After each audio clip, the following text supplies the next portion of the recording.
ദൃശ്യം 3യുടെ റെമോണ്ടേഷൻ ആർട്ടിസ്റ്റുകൾ മേടിച്ച റെമോണ്ടേഷൻ അത് ഫേമസ് ആർട്ടിസ്റ്റുകൾ മാത്രം ചെറുകിട ആർട്ടിസ്റ്റുകളുടെ പേര് കണക്കുമ്പോഴൂടെ പറയുന്നില്ല, നമുക്കറിയില്ല. അപ്പോൾ ദൃശ്യം 3യിൽ നമ്മൾക്ക് 120 കോടി രൂപയാണ് ഇതിൻ്റെ പ്രൊഡക്ഷൻ കോസ്റ്റ്. അതിൻ്റെ മേലെ പോകാനോ സാധ്യത. അപ്പോൾ ഇതിൽ അൻസിബ മേടിച്ച പൈസ എത്രയാണെന്ന് വെച്ചിട്ടുണ്ടെങ്കിൽ 40 ലക്ഷം രൂപയാണ് അൻസിബ ഈ പടത്തിന് വേണ്ടിയിട്ട് റെമോണ്ടേഷൻ മേടിച്ചത്. അതുപോലെ തന്നെ മുരളി ഗോപി 35 ലക്ഷം രൂപ വാങ്ങിച്ചു. പിന്നെ എക്സ്റാൻ എന്നെ പേര് എൻ്റെ ആ കുട്ടിയുടെ 20 ലക്ഷം രൂപ വാങ്ങിച്ചു. പിന്നെ സിദ്ദിഖാണ് ഫേമസ് ആർട്ടിസ്റ്റ്. സിദ്ദിഖ് മേടിച്ചത് 60 ലക്ഷം രൂപയാണ്. 60 ലക്ഷം രൂപ.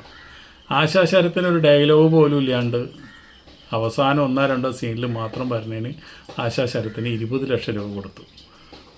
അപ്പോൾ പിന്നെ വരുന്നത് അതിൽ മീന 75 ലക്ഷം രൂപ മീന മേടിച്ചു. പിന്നെ വാങ്ങിച്ചത് ഏറ്റവും വലിയ എമൗണ്ട് വാങ്ങിച്ചത് മോഹൻലാലാണ്. മോഹൻലാൽ 20 കോടി രൂപയാണ് വാങ്ങിച്ചത്. അപ്പോൾ ഇതിൻ്റെ പ്രൊഡക്ഷൻ കോസ്റ്റ് എത്ര വന്നു? 120 കോടിയിൽ മേലെ വന്നു. ഇനിയിപ്പോൾ ഇതിൻ്റെ കളക്ഷൻ റിപ്പോർട്ട് 6 ദിവസത്തെ കളക്ഷൻ റിപ്പോർട്ട് ഈ ട്രാക്ടർമാർ പറയുന്നതാണ്. ഇതൊന്നും ശരിയാവണമെന്ന് ഒരു നിർബന്ധവുമില്ല. ഇതൊന്നും ഔദ്യോഗികമായിട്ടുള്ള ഒരു കളക്ഷൻ റിപ്പോർട്ടല്ല. അത് നമുക്ക് എല്ലാവർക്കും അറിയാം. ഇവിടെ തള്ളൽ മാത്രമാണ് പറയുന്നത്. ഇപ്പോൾ 6 ദിവസം കൊണ്ട് 200 കോടി രൂപ ഗ്രോസ് കളക്ഷൻ വന്നു എന്നാണ് പറയുന്നത്. അപ്പോൾ 200 കോടി ക്ലബ്ബിൽ കയറി. ഇനി കുറച്ച് ആൾക്കാർ വേണ്ട 300 കോടി ക്ലബ്ബിൽ കയറി. ആകെ 6 ദിവസമായുള്ള പടം 7-7ാമത്തെ ദിവസം വരാൻ പോകണുള്ളൂ. അപ്പോൾ ഇത്രയും തള്ളിയിട്ട് ഇതുപോലെ PR വർക്ക് നടത്തിയത് വേറൊരു സിനിമയില്ല. അതേപോലെ പൈസയും ചെലവ് ചെയ്തിട്ടാണ് അവർ ചെയ്യുന്നത്. ഇപ്പോൾ 6 ദിവസത്തെ കളക്ഷനിൽ അവർ പറയണതെന്ന് വെച്ചിട്ടുണ്ടെങ്കിൽ 26 ലക്ഷം പ്രേക്ഷകർ സിനിമ കണ്ടു.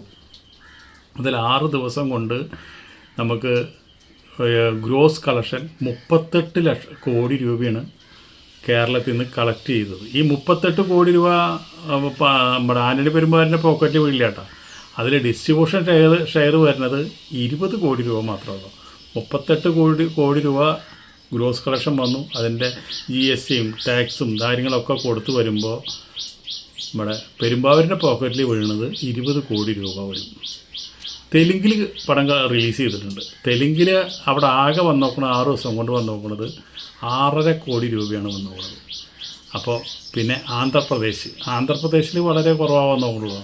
2.5 കോടി രൂപ വന്നുള്ളൂ. അതുപോലെ പിന്നെ തമിഴ്നാട്ടിൽ ഈ പടം വലിയ കത്തലും കേരളവും ബഹളം തിക്കും തിരക്കൊന്നും ഉണ്ടായില്ല. അവിടെ വെറും 6 ദിവസം കൊണ്ട് 4 കോടി രൂപയും ഗ്രോസ് കളക്ഷൻ വന്ന് നോക്കണത്. അതിൻ്റെ ഷെയർ ആക്കുമ്പോൾ വീണ്ടും കുറയും. ഒരു 1.5 കോടിയൊക്കെ ചിലപ്പോൾ കിട്ടുള്ളൂ. അപ്പോൾ ഈ ഹാക്കർമാർ തള്ളിവിടുന്ന തള്ളു മാത്രമേ ഉള്ളൂ. പടത്തിന് കളക്ഷൻ ഇല്ല എന്ന് ഞാൻ പറയുന്നില്ല. പടത്തിന് കളക്ഷൻ ഉണ്ട്. പടത്തിന് വേറെ പടങ്ങൾ കോമ്പീറ്റ് ചെയ്യാനില്ലാത്തതുകൊണ്ട് പടത്തിന് കളക്ഷൻ ഉണ്ട്. അതുമല്ല, ഈ ദൃശ്യം ബ്രാൻഡ് നമ്മൾ ഫിലിപ്സ് കമ്പനി ഇപ്പോൾ ചൈനയിലാണ് കംപ്ലീറ്റ് സാധനങ്ങൾ അവർ ഉണ്ടാക്കുന്നത്. പക്ഷെ അത് നമ്മൾ നോക്കില്ല. ഫിലിപ്സ് ആ ഒരു പേര് ബ്രാൻഡ് എത്ര കൂതറ സാധനങ്ങൾ ഉണ്ടാക്കിയാലും ഫിലിപ്സിൻ്റെ ബാനറിൽ വിറ്റ് പോകും. അതേപോലെ തന്നെ ദൃശ്യത്തിൻ്റെ ബാനറിൽ എന്ത് കൂതറ ഉണ്ടാക്കിയാലും വിറ്റ് പോകും. അതെന്താണ് 1ഉം 2ഉം ഉണ്ടാക്കിയുള്ള ഇമ്പാക്റ്റ്. ഇനിയിപ്പോൾ ഞാൻ അറിഞ്ഞത് എന്താ വെച്ചിട്ടുണ്ടെങ്കിൽ നമ്മുടെ ജിത്തു 10 സീസൺ വരെ ഇതിൽ പ്ലാൻ ചെയ്യുന്നെന്ന് പറയുന്നത് കേട്ടത്. 10ാം സീസൺ വരെ ഇനിയിപ്പോൾ ആരൊക്കെ ജീവിച്ചിരിക്കുക. ഇപ്പോൾ 3 കൊല്ലം 4 കൊല്ലം കഴിഞ്ഞിട്ട് ഒരു സീസൺ വരുന്നത്. അപ്പോൾ ആരൊക്കെ ജീവിച്ചിരിക്കുകയോ ആരൊക്കെ മരിച്ചു പോവോ ഒന്നും നമുക്കിപ്പോൾ പറയാൻ പറ്റില്ല. അതൊക്കെ ദൈവത്തിൻ്റെ കയ്യിലാണ്. അപ്പോൾ ഇനിയിപ്പോൾ എന്തെങ്കിലും കാരണവശാൽ ഇനിയിപ്പോൾ സംഭവിക്കാതിരിക്കട്ടെ.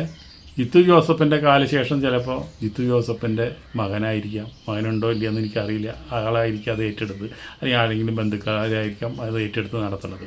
അത് അവരെ കമ്പനിയാണല്ലോ, വേറെ ആളെ പുറത്തുനിന്ന് കൊടുക്കില്ല.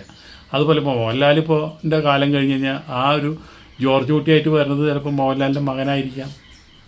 പറയാൻ പറ്റില്ല. ഇനിയിപ്പോൾ സിദ്ദിഖിൻ്റെ കാലം കഴിഞ്ഞാൽ സിദ്ദിഖിൻ്റെ മകനായിരിക്കും വരുന്നത്. അപ്പോൾ അതുപോലെ ഇതൊരു സൂപ്പർ മെഗാ ഹിറ്റ് സീരിയലാക്കി കൊണ്ടുപോകാനാണ് ഇവരെ കുടുംബങ്ങളുടെ തീരുമാനം. ആൻ്റണി പെരുമ്പാവൂരിന് പ്രൊഡ്യൂസ് ചെയ്യാനില്ല എന്ന് പറയാൻ പറ്റില്ല. ആൻ്റണി പെരുമ്പാവൂരിൻ്റെ വീട്ടുകാരും ഉണ്ടല്ലോ, അവർക്കിത് സീസൺ 10 വരെ ചെയ്യാമല്ലോ. അങ്ങനെ ഒരു കോളും കൂടി കിട്ടിയിരിക്കണ് ഈ സിനിമയിൽ. എല്ലാം നന്നായിരിക്കട്ടെ. ആൾക്കാരെ പറ്റിച്ച് കാശുണ്ടാക്കാനായിട്ട് നല്ല മിടുക്കന്മാരാണ് ഇവരൊക്കെ. ഒരു ചുക്കും ചുണ്ടാകുമ്പോൾ അവസാനം ഈ സിനിമയിൽ എന്താ നടന്നതെന്നുള്ളത് നമുക്ക് പോലും അറിയില്ല. അങ്ങനത്തെ ഒരു സിനിമ ഇതിൻ്റെ ഓരോ കഥയിലത്തെ ഓരോ കാര്യങ്ങൾ എടുത്ത് നോക്കി കഴിഞ്ഞാൽ ഒന്നിനും ഒരു ലോജിക്കും ഇല്ല. എല്ലാം തല കീഴായിട്ട് കിടക്കുന്നത്. എത്രയും പെട്ടെന്ന് ദൃശ്യം 3 ഉണ്ടാക്കാൻ വേണ്ടിയിട്ട് തല്ലി കൂട്ടിയിട്ടുള്ള ഒരു തരികട, ഒരു 4ാം കട സിനിമയായിട്ടാണ് നമ്മൾ ഇതിനെ കണ്ടിട്ടുള്ളൂ. പക്ഷേ പ്രേക്ഷകർ ബ്രാൻഡ് ദൃശ്യമാണ് ബ്രാൻഡ്. 1, 2ൻ്റെ ദൃശ്യം, അപ്പോൾ 3-ന് ആരായാലും വരും. ഈ ഒരു തട്ടിപ്പ് ഇനി 4ാം സീസണിൽ നടക്കില്ല. കാരണം എന്താ വെച്ചാൽ പടം നന്നായാൽ മാത്രമേ ആൾക്കാർ വരുള്ളൂ. അപ്പോൾ എന്തായാലും ഇതൊക്കെ ഇനി വരെ തള്ളൽ നടക്കുന്നത്, PR വർക്ക് നന്നായി നടക്കുന്നുണ്ട്. എല്ലാ കാര്യങ്ങളും നടക്കട്ടെ. നമ്മളും അതിൻ്റെ കൂടെ നമ്മളും സഞ്ചരിക്കുന്നുണ്ട്.